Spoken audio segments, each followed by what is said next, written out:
శ్రీమాత్రే నమః.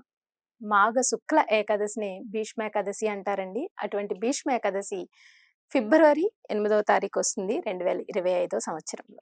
ఈ భీష్మ ఏకాదశి విశిష్టత ఏంటో ఇప్పుడు తెలుసుకుందాం. శ్రీ విష్ణు సహస్రనామ భీష్మ పితామహుడు పాండవులకు చేసిన మహోపదేశం అండి.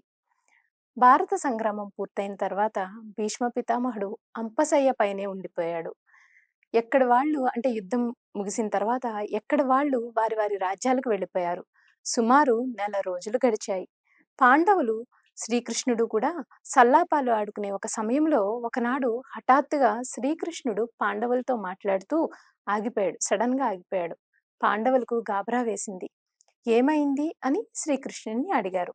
శ్రీకృష్ణుడు వారికి సమాధానం చెప్తూ, మాంధ్యాతి భగవాన్ భీష్మ తపోమే తద్గతం మనః. కురుక్షేత్రంలో అంపశయ్యపై పవళించి ఉన్న భీష్మ పితామహుడు నన్ను స్మరించుకుంటున్నాడు. అందుకే నా మనస్సు అక్కడికి వెళ్ళిపోయింది.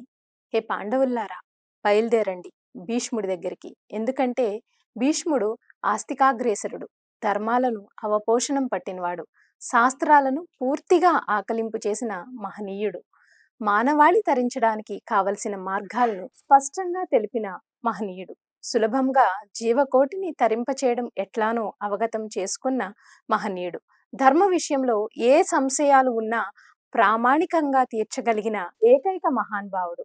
ఆయన దేహం నుండి నిష్క్రమించే సమయం ఆసన్నమవుతుంది. ఆయన అస్తమిస్తే లోకంలో ధర్మ సంశయాల్ని తీర్చే వ్యక్తులు ఎవ్వరూ ఉండరు. అందుకే సూక్ష్మ విషయాలను తెలుసుకుందరు రండి అని భీష్మ పితామహుడి వద్దకు తీసుకువచ్చారు. భీష్ముడు సుమారు నెలన్నర నుండి బాణాలపైనే ఉన్నాడు. దేహం నిండా బాణాలు, శక్తి పూర్తిగా క్షీణించిపోయింది. అసలే మాఘమాసం, ఎండకు ఎండుతూ మంచుకు తడుస్తూ, నీరు లేదు, ఆహారం లేదు, స్వచ్ఛంద మరణం తెచ్చుకోగలడు. ఆయన అనుకుంటే తెచ్చుకోగలడు. కానీ ఆయన ఇన్ని బాధలు భరిస్తూ ఉండిపోయాడు. ఎందుకు అంటే ఉత్తరాయణం వరకు ఉండాలి అని అనుకున్నారు కాబట్టి. ఒక ఏకాదశి నాడు దేహం నుండి నిష్క్రమించాలని భగవంతుణ్ణి తలుచుకుంటున్నారు. మనస్సులో శ్రీకృష్ణుణ్ణి సాక్షాత్కరించుకోగలిగేవాడు ఆయన. తన హృదయ మందిరంలోనే శ్రీకృష్ణుడితో మాట్లాడగలిగేవాడు ఆయన. అంత జ్ఞానులైన మహనీయులకు ఈ రోజు ఆ రోజు అనే నియమమేం ఉండదు అని ఉపనిషత్తు చెప్తుంది. మరి అట్లాంటి వారు ఏ రోజు నిష్క్రమించినా పరమపదం లభిస్తోంది. ఎవరు కర్మ చేస్తారు అనే నియమం కూడా లేదు.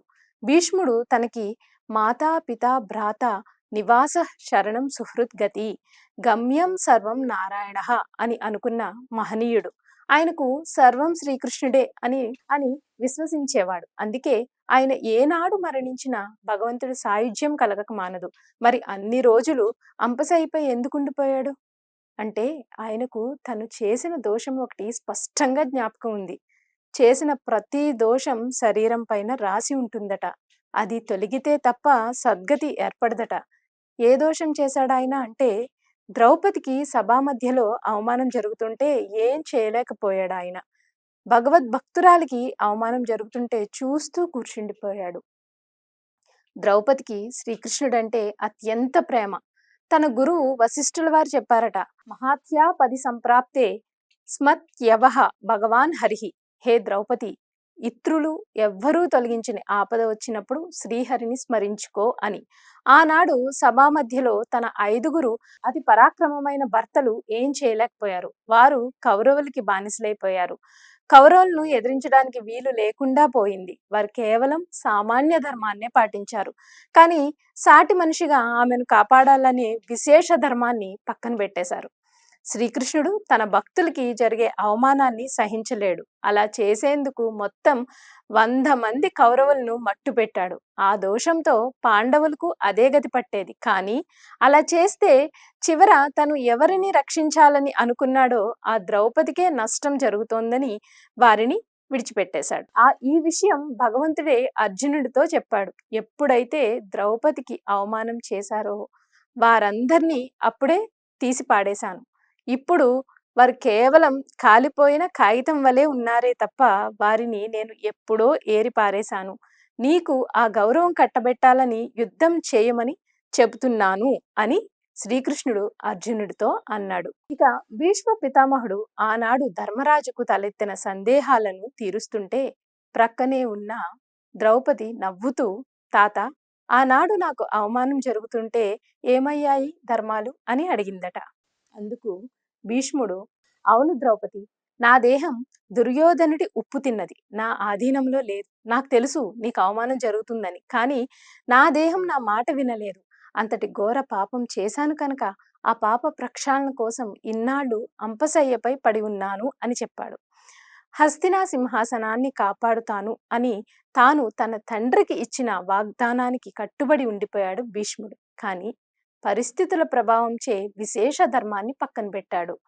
హే ద్రౌపది, కృష్ణ భక్తిలో ఎట్లాంటి కల్మషం లేదు, కానీ శరీరం దుష్టమైపోయింది. దాన్ని పరిశుద్ధం చేసుకోవాలని అంపశయ్యపై పడి ఉన్నాను. అందుకే ఈనాడు నేను ధర్మాలను చెప్పవచ్చును అని పాండవులకు ఎన్నో నీతుల్ని బోధించాడు. శ్రీకృష్ణుడు భీష్మ పితామహుడికి దేహబాధలు కలగకుండా వరం ఇచ్చి చెప్పించాడు. నాకెందుకు శక్తినిచ్చి చెప్పిస్తున్నావు, నీవే చెప్పొచ్చు కదా అని భీష్ముడు అడిగాడు. అందుకు కృష్ణుడు, నేను చెప్పొచ్చు, కానీ నీలాంటి అనుభవజ్ఞుడు చెప్తే వచ్చే స్పష్టత నేను చెప్తే ఉండదు. నేను చెబితే అది తత్వం, నీవు చెబితే అది తత్వద్రష్టం. తత్వాన్ని చూసినవాడు తత్వాన్ని చెప్పాలే తప్ప తత్వం తన గురించి తాను చెప్పుకోదు. నేల నేను ఇంత సారమని చెప్పగలదా? ఆ నేలలో పండిన మొక్క చెబుతుంది ఆ నేల ఎంత సారమో. అలాగే నీవు అనుభవజ్ఞుడివి, నీవు ఉపదేశం చేస్తే ఇది లోకానికి శ్రేయస్సు. భగవంతుడు సముద్రం లాంటివాడు, నీరు ఉంటుంది కానీ పానయోగ్యం కాదు. అదే నీటిని మేఘం వర్షిస్తే పానయోగ్యం, అంటే తాగడానికి ఉపయోగపడుతుంది అని అర్థం. అందుకే భగవద్ జ్ఞానం నేరుగా కాకుండా భగవత్ తత్వం తెలిసిన భీష్ముడి ద్వారా అది అందితే లోకానికి హితకరం. అట్లా శ్రీకృష్ణుడు వరం ఇచ్చి భీష్ముడి ద్వారా ధర్మసారాన్ని పాండవులకు ఉపదేశం చేయించాడు. భగవద్గీత శ్రీకృష్ణుడు నేరుగా చెప్పాడు. శ్రీ విష్ణు సహస్రనామాల్ని భీష్ముడి ద్వారా చెప్పించాడు. అందుకే శ్రీ విష్ణు సహస్రనామాల వల్ల సులభంగా తరించే వీలు ఉంది. ముఖ్యంగా విష్ణు సహస్రనామ జపం, ధ్యానం వల్ల భయం తొలగుతుంది, శుభం కలుగుతుంది. గణపతిని, వ్యాస భగవాన్ని, పితామహుని, పాండవులను, తల్లిదండ్రులను, గురువులను భక్తి పూర్వకంగా స్మరించి తదుపరి ఈ దివ్య నామములను జపిస్తూ తేజోమయుడైన పరమాత్ముని ధ్యానించి బాధ నుంచి విముక్తులమవుదాం. జై శ్రీమన్నారాయణ.